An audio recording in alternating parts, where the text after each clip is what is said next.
Hello and welcome back to Exposure Ninjas Podcast Extra, the wonderful Tim Cameron Kitchen and myself, Jess Percival. Today we are talking about the best ways to generate leads in the next 12 months. And if you're building a new marketing strategy, these are really tried and tested lead generation strategies, and they work for all businesses, not just sometimes when people hear lead gen, they think, this is just for lead gen businesses. But that's not the case. It's for anyone who has a business, really, that sells things, which is pretty much everyone.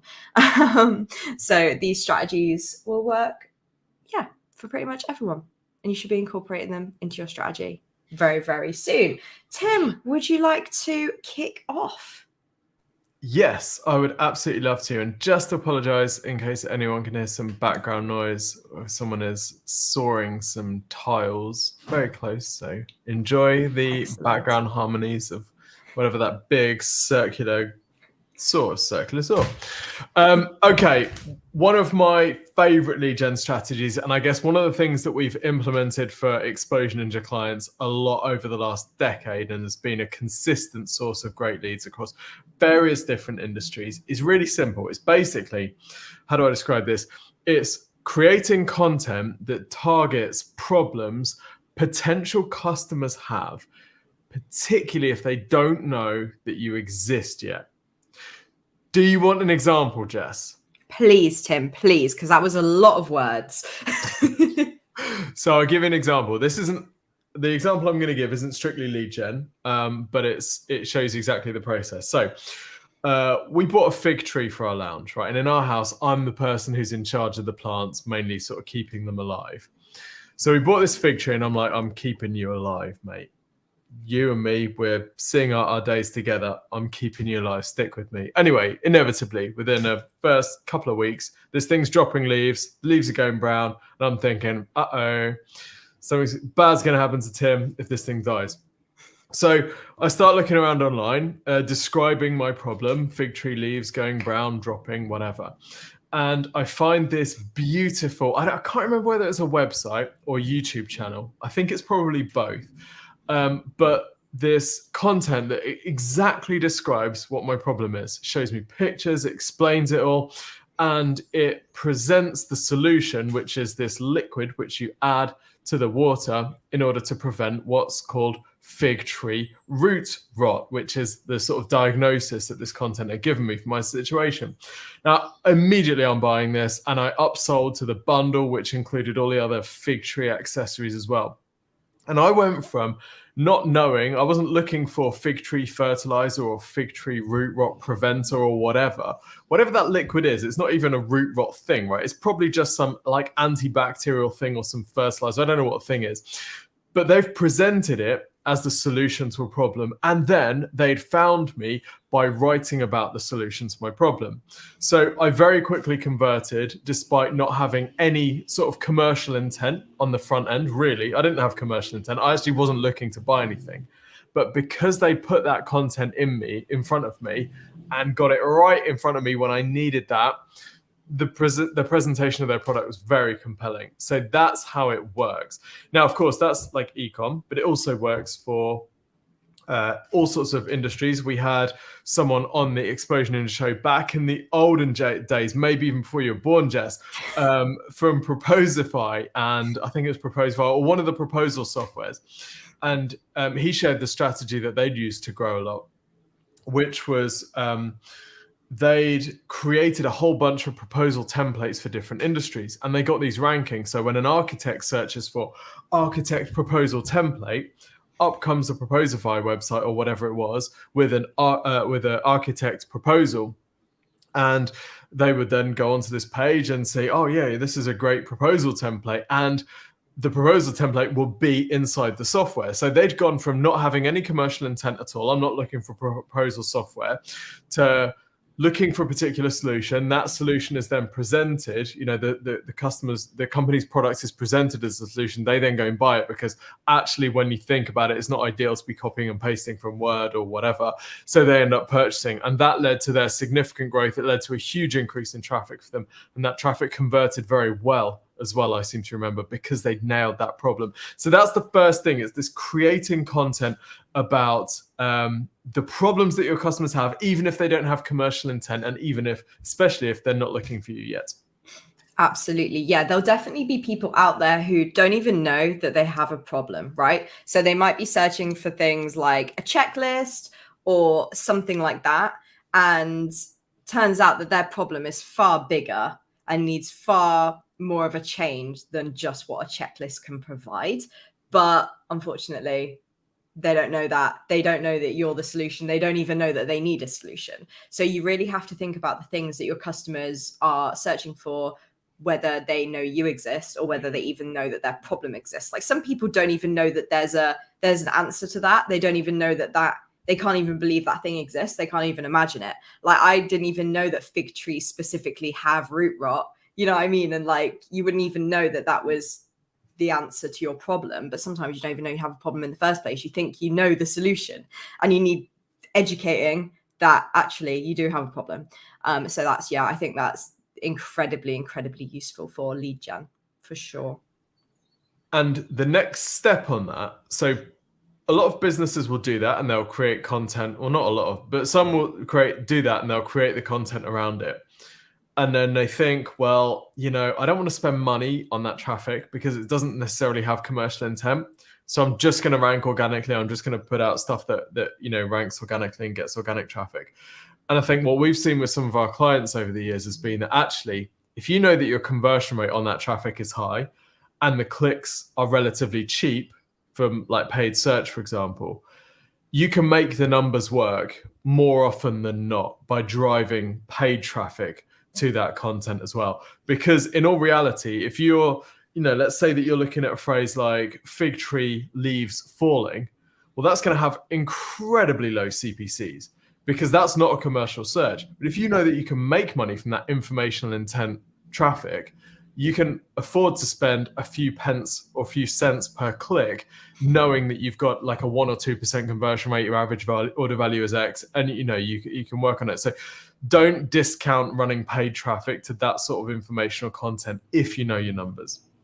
Absolutely. On the topic of paid traffic as well, there's also opportunities if you know that you have a competitor who's really popular, but you do something better. I see this all the time where people run ads and it will say, you'll search for like project management software, or you're not even that, you'll type in like monday.com into your search, and then it will come up and there'll be somebody above Monday saying, we're better than Monday. I think Monday do it with Salesforce. And when you type in Salesforce, you get an advert from Monday being like, tired of really confusing software, or this software is easier than Salesforce, and obviously you have to back up your claims. You can't just say that you're, way better than Salesforce and then you log in and it's just dreadful.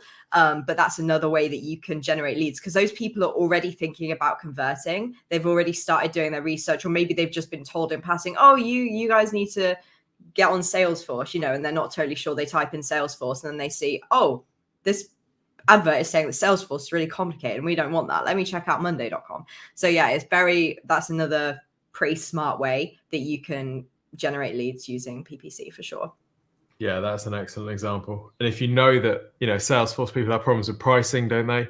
So if Salesforce pricing, if someone's searching for that, they're about to buy, but they're thinking, oh, or they're about to think, oh, and if you know you're competitive in that area, whoa, lovely jubbly, snatch them right at the finish line, Drag them over to your team. And if you're not sure about what people are thinking about competitors, speak to your customers and say, why did you choose us over this competitor? Like monday.com probably spoke to some of their customers and they were like, yeah, we moved from Salesforce, or we chose you over Salesforce because we found it really complicated, or the price was too high, or maybe it was even just too big for their needs. Like maybe they were a smaller business. So yeah, definitely speak to your customers to kind of find out the questions or the reasons why they chose you over competitor, and then include that as like a unique selling point in your ads. Super important.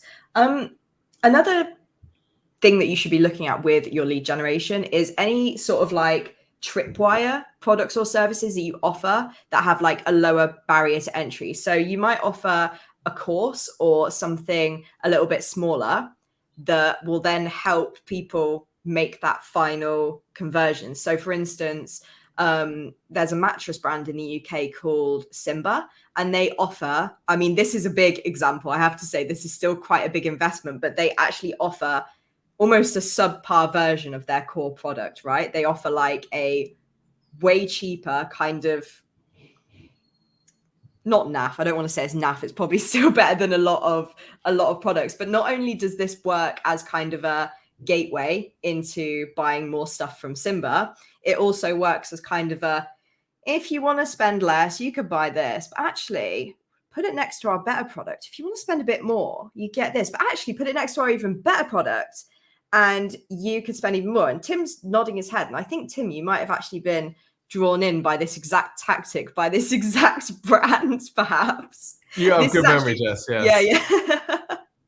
Yeah. Indeed. It's not the, obviously that's a bit more of a high level example. Tim, I don't know if you have some examples that are more kind of a little bit more entry level than, let's say, a £500 mattress is kind of a lower investment product.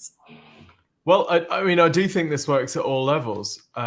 We've got a client, we've won a bunch of awards for this client where they sell hearing aids. And a hearing aid is a higher ticket product if you're buying them privately. So maybe a region of like 1 to 2K maybe. And that means that it's very competitive to try and get hearing aid customers because they are, decent size value. So what we identified with this client is that in the UK, we have the NHS, right, which is the National Health Service. And this is a free healthcare. The basics of healthcare are free in the UK. In fact, it's all free in the UK if you want to use the NHS. And we identified that because of funding squeezes, the NHS had stopped offering wax removal, so earwax removal, a little bit gross, but they'd stopped offering this. Now, we knew from talking to our client that actually a lot of people who came in thinking they just had blocked ears ended up needing a hearing aid. So we worked with this client to start promoting a free wax removal service, knowing that this would be a way of getting people in through the front door, and a percentage of those people would then be eligible for, there'd be potential hearing aid customers. And this worked incredibly well, really incredibly well. We timed it just perfectly. So we were pushing really hard and we had a lot of pages ranking for, wax removal type phrases. We ran ads on it. And we knew that the client was very good at upselling these people into hearing aids as well. This strategy is now the sort of default strategy taken by all of the sort of major high street audiologists and even larger companies like Specsavers and Boots, I think, also do this. So strategies like this often do have a bit of a shelf life. They do have a cutoff because once the industry figures out that this is a thing, then it becomes the default thing in your space. But that type of thing can be really powerful. I mean, also, we talk about HubSpot's marketing, but they have a similar sort of strategy where they will offer a whole range of very low cost or even free tools to people, like their email signature generator tool, which they're using to try and get people to sign up for a HubSpot account so that they can then upsell them, knowing that in that case, a very small fraction of those email signature users will end up becoming HubSpot customers, but that the value of those HubSpot customers is sufficient that that's still worth doing. So I think looking at those little tripwire, those little, what do they call, like a gateway drug, right? You don't start on whatever, you start on something that's very easy. Like, what are the gateway drugs for your business or your industry, and how can you start offering them, even if you do it at a loss leader? Same reason that supermarkets sell the milk very cheaply and they put it at the back because they want you to pass through all the other stuff to get to the milk. Like, how can you do that for your business or your industry? So I think there's a lot of leverage there that people don't necessarily go straight to. Absolutely, yeah. And I think the example about the ear cleaning is also kind of ties into our first point about problems that people don't know that they have, is that I definitely know older people in my life who have said, I don't need a hearing aid. I don't need a hearing aid. I just need my ears cleaned. And then they'll go have their ears cleaned. It doesn't fix the problem. And then it's kind of like, and it gives the audiologist a moment to be like, if this doesn't help, it could be that you need hearing aids. Let's book you in for an appointment a free appointment, like consultation, in a month's time and just see how you're getting on. And if it hasn't solved the problem, then you probably need something more. I also noticed as well, like I'll be at Specsavers having my eyes tested and they'll be like, let's just do a quick hearing test just while we sort some stuff out and while I do some stuff on the computer. And I thought that was very, very interesting. You just do it quickly on the iPad, and it's really casual. And then offering it as kind of, oh, we're giving this to you for free today, which is, super helpful as well. So yeah, it kind of all ties in together. These tripwire services can also be kind of related to the research that you've done about people who don't even think that they have that problem. So yeah, there's lots and lots of opportunity there for sure. And the other thing that makes all of those examples that you just given really elegant is that they're very low cost to deliver, aren't they? If someone's already sat in the chair, all you need to do is just plug them in, give them a pair of headphones with the iPad, off it goes. You can roll that out at scale across all the stores, knowing that, whatever 1 in 8 is going to turn into a potential lead or something like that. Well, it's cost you nothing to get the incremental cost of getting those customers is absolutely nothing, because the cost of delivering that thing is very low. Just train your people on it and give them an app on the thing and off you go. Exactly. Yeah, it's super, super easy.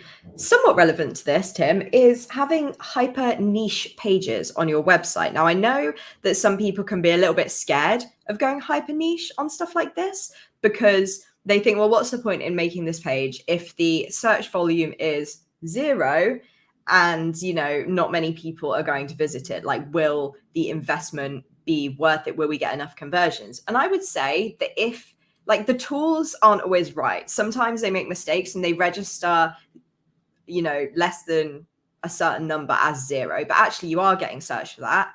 And there's also the possibility that you've spoken to customers who are searching for these terms. Full well that people use this language and search for these terms, just the tools are telling a different story. So, trust your own research and feel free to create pages that are more niche, that, target things that get a high conversion rate. Tim, I think you have some pretty good examples for this. Yeah, so this strategy is basically around creating hyper niched, whether that's localized or whether that's industry specific pages to target very small volumes of traffic. And I think one caveat to add here is that's only worth doing if your average order value is decent, right? If you're selling, I don't know, 20 pence or 20-cent earplugs, it doesn't make sense for you to create a whole bunch of pages on, like, I don't know, earplugs for concerts in Southampton, right? It doesn't make any sense. So you got to apply some level of judgment to this. But let me give you an example. So we had a client that sells visitor management software. So this is software that tracks whether people are coming in and going out of buildings. And almost everyone in their industry was just targeting the broadest phrases. The broadest phrases had the most volume. So visitor management software was the sort of key phrase, I think, that people were sort of fighting over and spending all their budget on. Well, we identified that there was actually some relatively low search volume phrases, but things like visitor management software hospital, which very low search volume. So most people are just ignoring it because there's maybe, I don't know how many, but if I was going to guess, it'd be like 10 searches a month per country, because there aren't actually that many hospitals at any one point that are looking for visitor management software. But there was enough there that if we could get ranked very easily, or we could advertise very cheaply, and by cheap, I don't necessarily mean the cost per click would be low, because actually the cost per click turned out to be very high. But we knew that traffic, that visitor was qualified enough, the average order value was going to be good enough that we could justify building out those pages to target those sorts of phrases.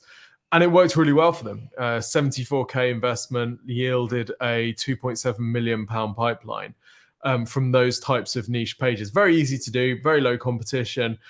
So it's sort of being willing to fight the battles that other people can't be bothered with, or, SEMrush absolutely love, but the data in there, it might tell you that there's 0 search volume for visitor management hospital.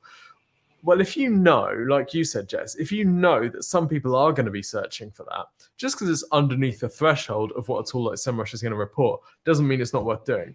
So yeah, just be willing to fight the battles that your competitors have already dismissed for being too small. Absolutely.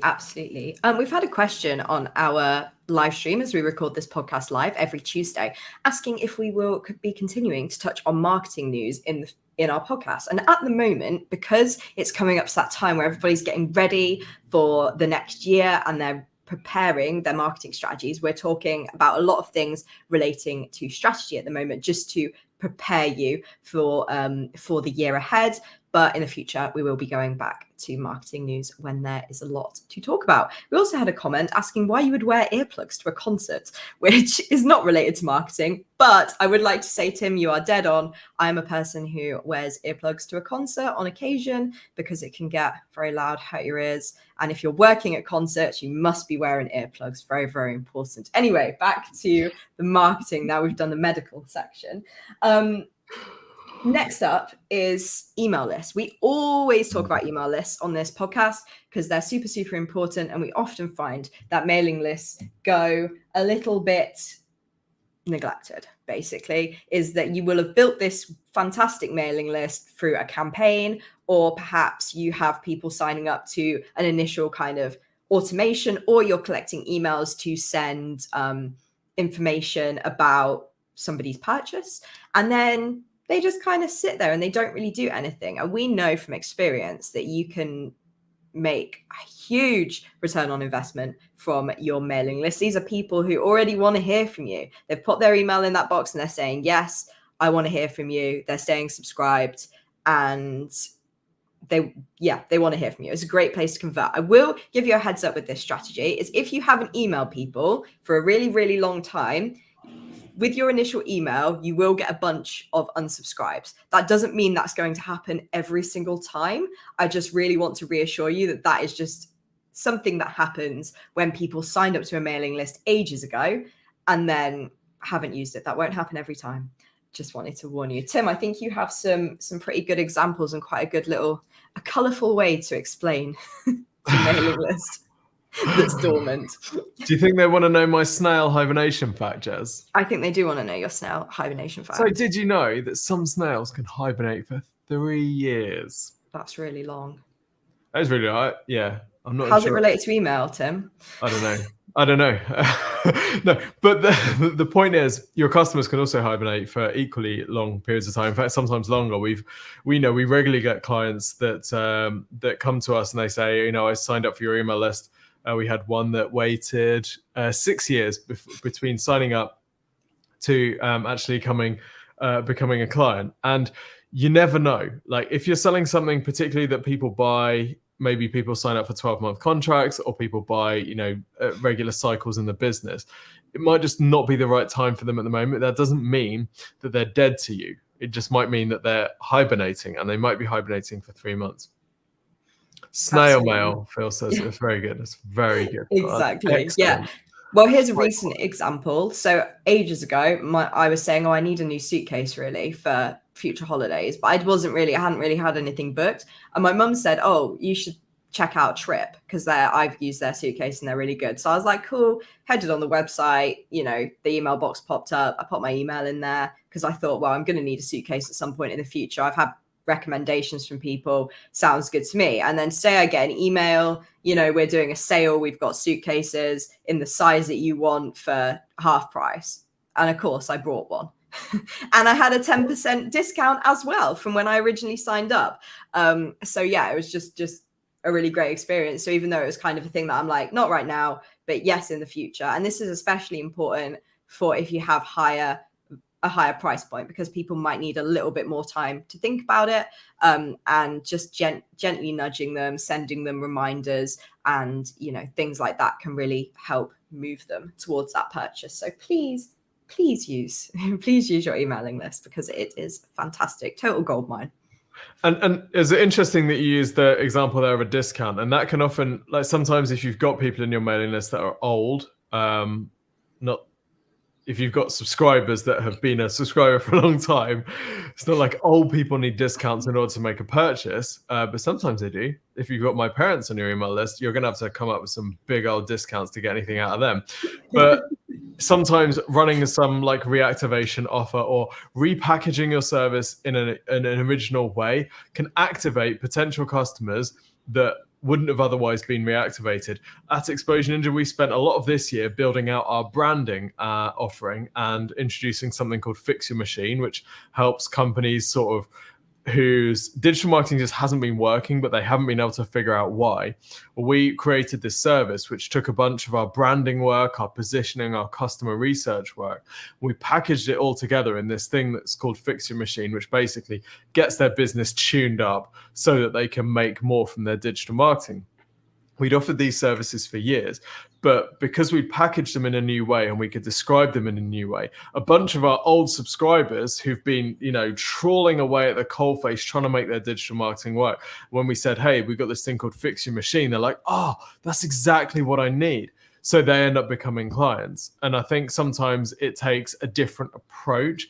If you haven't, if you've been chipping away at these subscribers for years and years, sometimes you just need to chip away one more time. But sometimes thinking, oh, okay, actually, what else could I sell you? Or let me just turn this around and package this together. I'm going to put a bow on this and let's sell this. Then you might be getting people saying, oh, yes, I was just waiting for you to send that particular discount code or to put that particular product on offer or to come up with something that fixed my specific problem. So be creative, and you can always target different segments of your email list according to the problems that they have by sending them some content that describes different problems. If they click on one of them, you tag them, then you send them a product that solves that problem or whatever. So just be creative. Don't just treat your whole list as one sort of continuous blob that you're just smashing the same hammer with over and over again. You might want to try different hammers for different needs.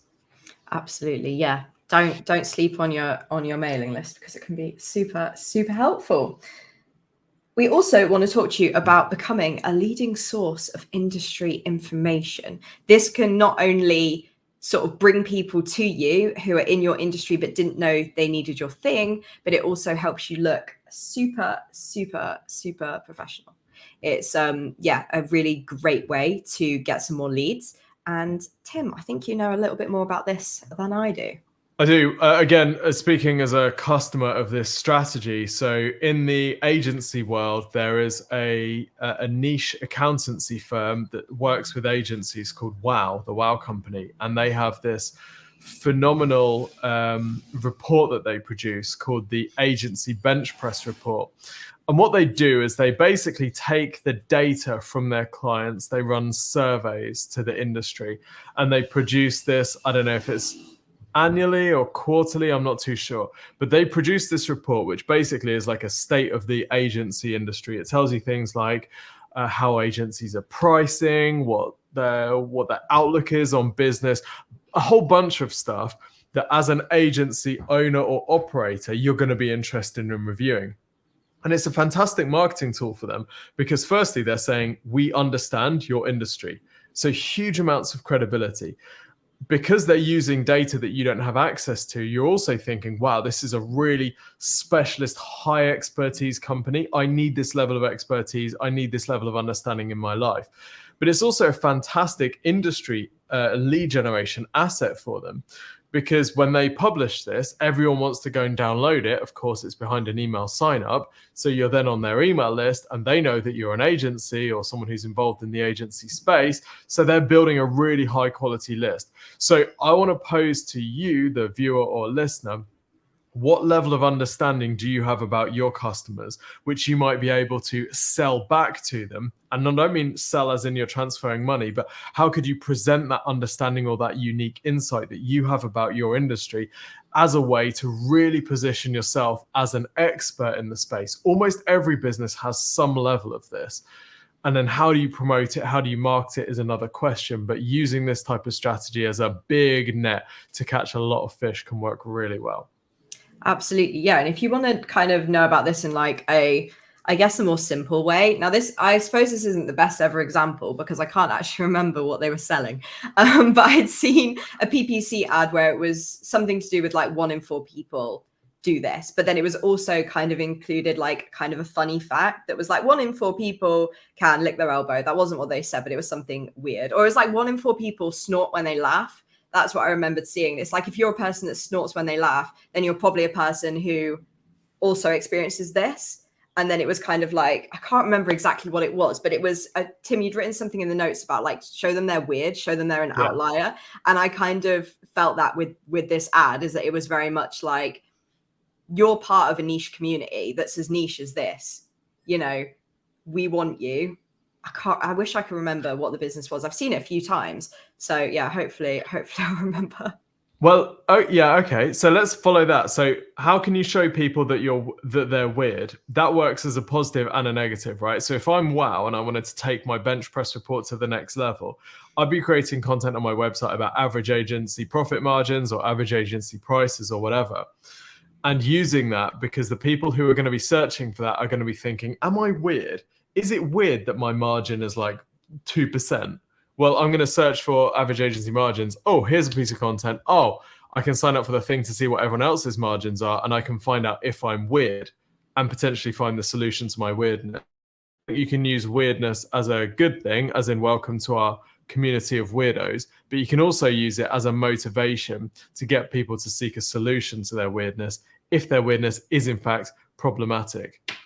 Absolutely. People definitely fall into the trap of thinking that, oh, well, this is fine because everyone in the industry is like this. And it turns out everybody was in the industry was like that 10 years ago, and they haven't caught up with the times. So it's really important to kind of, find out if you have any data like that or anything that you can share. And like Tim said, you can share it in kind of a positive weirdness way, or maybe kind of don't want to say negative, but it gives them something to work towards, and they'll maybe consider, oh, if I work with this company, then perhaps that'll help me move up to the next level and hit that same margin that is the benchmark in my industry, which is, very, very cool indeed. I think that's all we've got time for today. But if you are wanting to learn more and you're like, I need more information about leads, we have a wonderful blog post called 20 B2B lead generation ideas you've probably not tried yet. I will share a link to that in the chat so you can go have a read. And if you are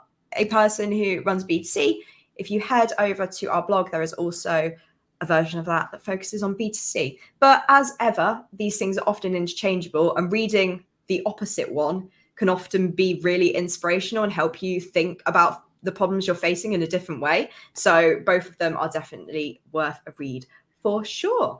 Hope you've enjoyed today's podcast. We will be back next week with a new shiny topic to talk about, which will help you journey on to the next part of your strategy. But you'll have to wait to next week to find out what that will be. Anything else you want to add, Tim?